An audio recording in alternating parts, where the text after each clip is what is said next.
Nandito kami ngayon sa Puco Beach. Subukan natin tong coconut halo-halo nila. Yun o. Angas. 280 pesos lang. Tong medium nila. Getting medium size nila. Kakain ka na dito sa coconut shell. Tapos may 2 scoop na to ng ice cream. Nalaglag pa yung stiko. Dito lang yan sa may Puco Beach.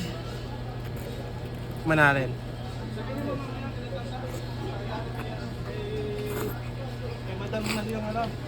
Sarap. Sarap, sarap.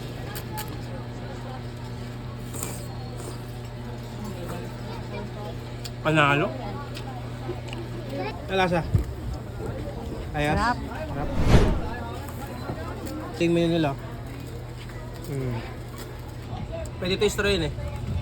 Ayun o, tubig-tubig na. Bumara.